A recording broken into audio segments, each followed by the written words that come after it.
आज करूंगा, कल करूंगा, ऐसे करते करते कई दिन, महीने और साल निकलते जा रहे हैं। फिर भी आप हाथ पे हाथ धरे बैठे हो, कुछ करना तो चाह रहे हो मगर हो नहीं पा रहा है। क्यों दोस्त, तेरी कहानी भी कुछ ऐसी ही है ना। तेरे सपने तो बड़े बड़े हैं, तुझमें उन्हें पूरा करने की चाहत भी है, पूरा कर भी सकते हो, मगर मोबाइल, लड़की और सोशल मीडिया जैसे डिस्ट्रैक्शंस तुम्हारी आंखों पर धूल झोंक रहे हैं और तुम और तुम्हारे सपनों के बीच दीवार बन के खड़े हो रहे हैं। अगर तुम्हें इस दीवार को पार करके सपनों की उड़ान भरनी है तो इस वीडियो को बगैर एक सेकंड भी स्किप किए पूरा देखना, क्योंकि इस वीडियो में तुम्हें कुछ ऐसा पता चलने वाला है जिससे तुम्हारी कई महीनों से चलती आ रही समस्या मात्र 21 दिनों में ही समाप्त हो जाएगी और तुम सभी को पीछे छोड़कर अपना सपना पूरा करने की दौड़ में आगे निकल जाओगे। आप सोच रहे होंगे 21 दिन ही क्यों, 25 दिन भी तो ले सकते हो, 30 दिन ले लो या 20 दिन ले लो, राउंड फिगर में बात करो ना। दोस्तों ऐसा है कि 1950 के दशक में मैक्सवेल मॉल्ट्ज नाम का एक लेखक था जिसने अपनी किताब में 21 दिन की साइकोलॉजी एक्सप्लेन की थी। उस एक्सप्लेनेशन का सार था कि 21 दिन ही वो टाइम लाइन है जिस टाइम लाइन में तुम अपनी आदत बदल सकते हो और दुनिया भर के डिस्ट्रैक्शन में फंसे इंसान से खुद एक अट्रैक्टिव इंसान बन सकते हो। तो इसके लिए सबसे पहला टास्क है नंबर 5, डिस्ट्रैक्शंस को अलविदा कह दो। दोस्तों 21 दिन का यह टाइम पीरियड आपके लिए सिर्फ एक टास्क ही नहीं है, ये एक जंग है जिसे जीतने के लिए आपको सबसे पहला काम ये करना है कि सभी डिस्ट्रैक्शंस को टाटा गुड बाय कह देना है। मोबाइल का यूज बिल्कुल कम करना है। कम से मेरा मतलब है आप मोबाइल तभी यूज करोगे जब आपको उसकी सबसे ज्यादा जरूरत है, और उससे भी पहले आप एक काम करो, अपने मोबाइल से इंस्टाग्राम और फेसबुक जैसी सभी तरह की सोशल मीडिया एप्स को डिलीट कर दो, ताकि बांस भी नहीं रहेगा और डिस्ट्रैक्ट करने वाली बांसुरी भी नहीं बजेगी। दोस्तों ये सोशल मीडिया डिस्ट्रैक्शन ही है जिसने आपको सपनों की उड़ान भरने से रोक रखा है, आपको जकड़ रखा है। इस जकड़ से अगर बाहर निकलना है ना तो इस जकड़ को तोड़ना होगा। मानता हूँ कि ये आपके लिए आसान नहीं होगा, बार बार मोबाइल की ओर हाथ जाएगा, पर आपको आपकी विल पावर के दम पर उसे जाने से रोकना है। बस 21 दिन उसे रोक के रखो और 21 दिन बाद रिजल्ट देखो।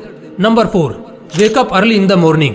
आपको हंसी आ रही होगी कि सपना पूरा करने के लिए सुबह 4 बजे उठने की क्या जरूरत है ना। इसी हंसी के साथ आपको यही सवाल स्टीव जॉब्स से पूछना चाहिए, क्योंकि जब तक वो जिंदा रहे वो इसी टाइम पर उठते थे। यही सवाल आपको दुनिया को योग और ज्ञान का पाठ पढ़ाने वाले गुरु और हमारे देश के प्रधानमंत्री से पूछना चाहिए, क्योंकि ये लोग भी इसी टाइम को the perfect time of success कहते हैं। 4 बजे उठने का मतलब यह नहीं है कि आप बहुत एक्टिव हो, इसका मतलब यह भी होता है कि आप अपने सपने, अपने गोल को अचीव करने की होड़ में फुल्ली फोकस्ड हो। सर्दी के दिनों में जब चद्दर से निकलने का बिल्कुल भी मन नहीं करता, तब भी अपनी विल पावर की क्षमता को जानकर वही इंसान उस टाइम पर उठ सकता है जिसकी जिद ज्वालामुखी के समान हो। खुद से वादा करो कि 21 दिन के इस सफर में आप किसी भी हालत में हर दिन सुबह 4 बजे उठोगे। नंबर 3, फिटनेस पर ध्यान दो।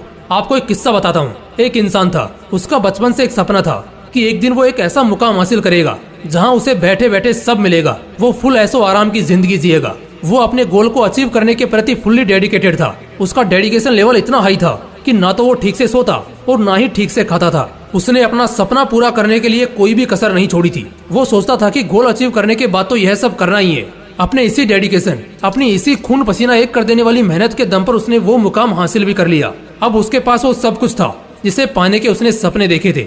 लेकिन एक दिन कुछ ऐसा हुआ कि उसके एक सपने को पूरा करने की इतने सालों की मेहनत चंद मिनटों में ही चकनाचूर हो गई। उसे एक ऐसी बीमारी ने घेर लिया जिसका कोई भी इलाज नहीं था। उस टाइम उसे रियलाइज हुआ कि सपना पूरा करने के सफर में उसे अपने शरीर, अपनी हेल्थ पर जितना ध्यान देना चाहिए था उसने नहीं दिया, जिसका भुगतान उसे अभी इस तरह करना पड़ रहा है। कहने का मतलब बस यही है कि सपना पूरा करने में इतने भी व्यस्त मत हो जाओ कि जिस शरीर के लिए ये सब कर रहे हो उसी की हालत को इग्नोर कर दो।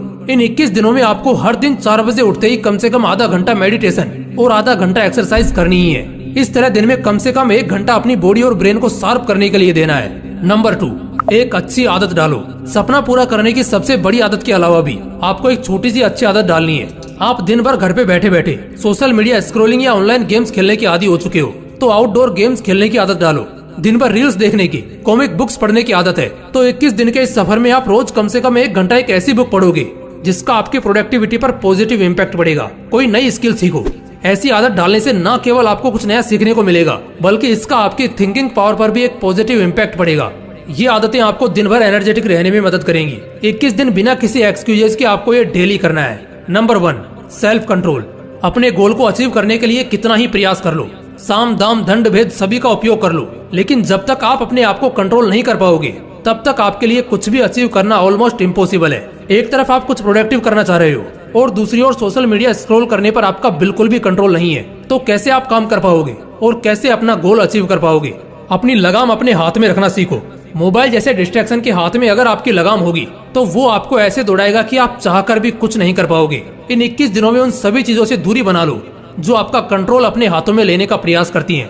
देखो, 21 दिन में आदत डालने की साइकोलॉजी को दुनिया के ज्यादातर साइकोलॉजिस्ट इनकार करते हैं। इसे प्रूव करने के लिए उन लोगों ने कई स्टडीज भी कंडक्ट की जिनका रिजल्ट आश्चर्यजनक था। स्टडीज में पाया गया कि एक आदत डालने या बिगाड़ने के लिए कम से कम 60 दिन लगते हैं। लेकिन आप ये सब सुनकर डिमोटिवेट मत हो जाना दोस्तों। आप अगर चाहो तो अपनी आदत 21 दिन में क्या 10 दिन के अंदर बदल सकते हो। जरूरत है तो बस अपनी विल पावर बढ़ाने की, और ये तभी हो पाएगा जब आपका सपना बड़ा होगा और उस सपने को पूरा करने की चाहत भी। दोस्तों, अगर वीडियो अच्छा लगा तो इसे लाइक करना और अपने दोस्तों के साथ जरूर शेयर करना। बाकी अगर आपने अभी तक इस चैनल को सब्सक्राइब नहीं किया है तो इसे अभी सब्सक्राइब करके बेल आइकन जरूर दबा लेना ताकि ऐसे ही पावरफुल मोटिवेशनल वीडियोस आपको